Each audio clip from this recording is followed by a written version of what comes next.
أعوذ بالله من الشيطان الرجيم بسم الله الرحمن الرحيم. Today, by the grace of Allah subhanahu wa ta'ala, we are going to start with a series of Darse Quran al-Kareem. And this series will consist of the commentary or tafsir of the Holy Quran. So, just to begin with, the very first verse, though it is not written on the top of any chapter, but still we are given the instruction through the Holy Prophet sallallahu alaihi wasallam that whenever we open up the Holy Quran and try to recite, so what are we supposed to do? We have to say A'udhu billahi minash shaitanir rajim. And this instruction, it was given directly to the Prophet sallallahu alaihi wasallam in these words, فَإِذَا قَرَأْتَ الْقُرْآنَ فَاسْتَعِذْ بِاللَّهِ مِنَ الشَّيْطَانِ الرَّجِيمِ. That whenever you recite the Holy Quran, you have to seek refuge with Allah subhanahu wa ta'ala from the evil of Satan. Now, this Satan, who was he and who is he? So, basically, he was created from the fire by Almighty Allah. And according to the narrations of the Prophet Muhammad sallallahu alaihi wasallam, he was exalted to the position of being a teacher of the angels. So he used to teach the angels about whatever it was assigned to him by Almighty Allah. So now, after the creation of the first man, Hazrat Adam alayhi salam, on earth, what happened? Almighty Allah asked him to prostrate before Adam. So his reply was that I do not prostrate. And the reason, Almighty Allah did not ask the reason, because he simply gave the instruction, the commandment. The reason was narrated by Satan himself. And what was the reason? He said, Ana khairum min, that I am better than him, than Adam. Why? خَلَقْتَنِي مِن نَارٍ وَخَلَقْتَهُ مِن طِينٍ. That you have created me from the fire, while Adam was created from teen, from the clay, from the dust, from the mud. So I have got the superior position. So that's why he said that I'm not going to prostrate, I'm not going to bow before Adam alayhi salatu wassalam. So Almighty Allah did not accept this of his excuse, and ultimately he was thrown away and thrown out from the sublime court of Almighty Allah. So now what happened? That whenever the believers, they want to do something, or whenever they carry any message from Almighty Allah, like all the previous prophets and all the previous messengers who received the divine revelation from the Creator and from Almighty Allah. So besides teaching their ummas, their nations, the important point of their teachings, it was to aware them and to warn them against the satanic temptations.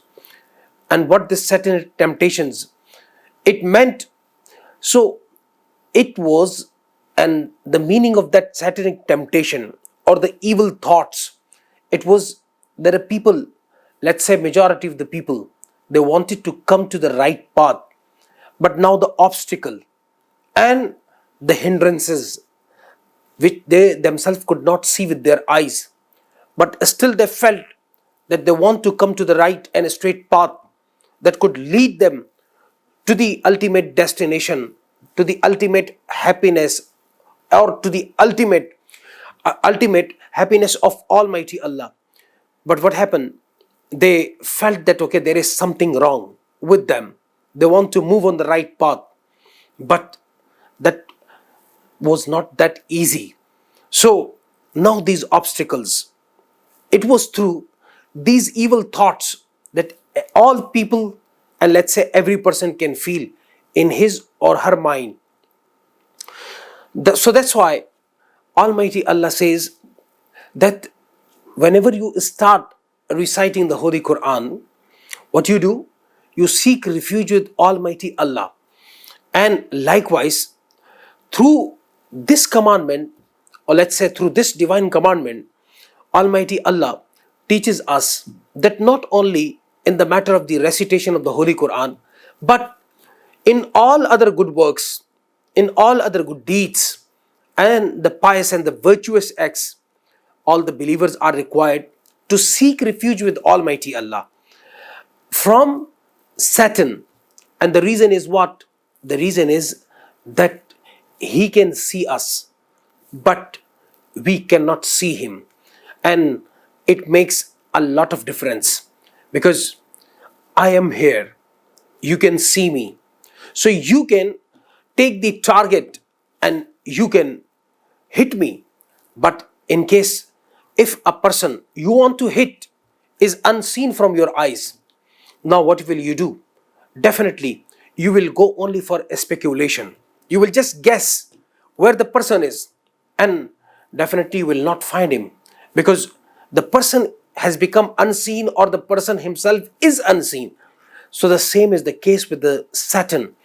Almighty Allah has given him this power, and due to this power we cannot see him, we cannot observe him, but he is there.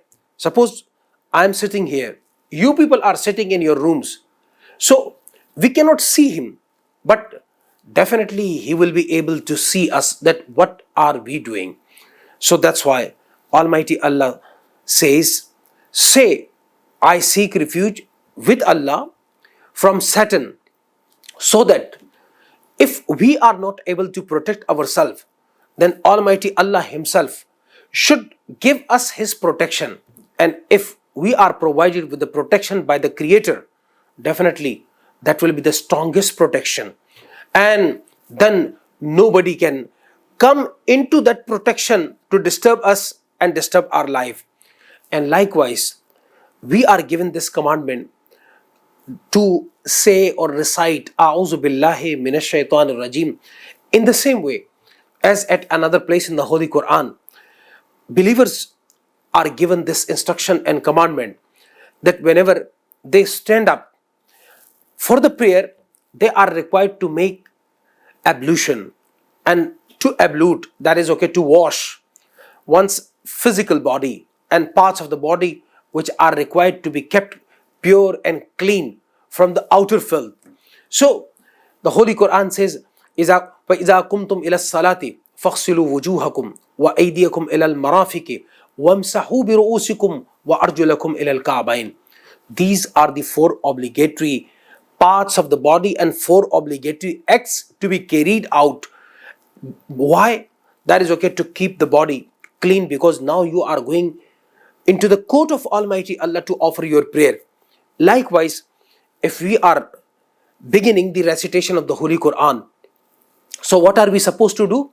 We are supposed to recite A'udhu Billahi Minash Shaitanir Rajim, and reciting this verse from the Holy Quran. It's not from the Surah Al-Fatiha, but it is from the Holy Quran, because at another place, as I have already mentioned it, so when we recite this verse, so whatever pollution we have in our mind, whatever the evil thoughts we might have developed in our mind, we will be able to remove those evil thoughts, and further to protect ourselves while we are reciting the Holy Quran.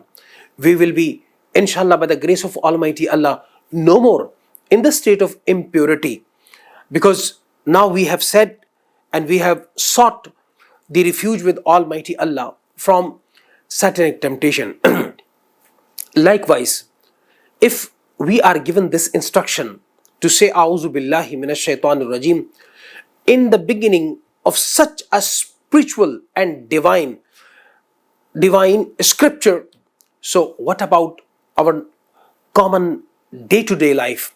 Definitely we need more protection with Almighty Allah from satanic temptation. And what we are supposed to say that whenever we are in a situation where we can seek refuge with Almighty Allah, we should not be hesitant. So, being believers, this should be our firm iman, faith, and the strongest of all belief that Almighty Allah is the strongest protector against the evil of the Satan. And the Satan, he does exist in this world and in our surroundings, in our environment. If we ignore him, it does not mean that he will ignore us. And if we cannot see him, it does not mean that he will not be able to see us. If we cannot guide him, it does not mean that he will spare any effort to mislead and misguide us. So that's why the believers are required to say, A'udhu billahi minash shaitanir rajim. And once, we recite this kalima and this verse of the Holy Quran, we show our firm faith in Almighty Allah, that we are not only left out people, but since we claim that we are the believers, so we have a very firm faith and firm belief in Almighty Allah to protect us, and we hope that Almighty Allah and His blessings will cover us against any kind of evil, whether it is coming from Satan or it is coming from any other side, from any other direction, or from any other channel. So at least we should be habitual to recite A'udhu billahi minash shaitanir rajim at any place, at any time, whenever we are required to. May Almighty Allah give us the strength to believe in Him more firmly and always to seek refuge with Him. Ameen wa ma alayna illa al-balagh al-mubin.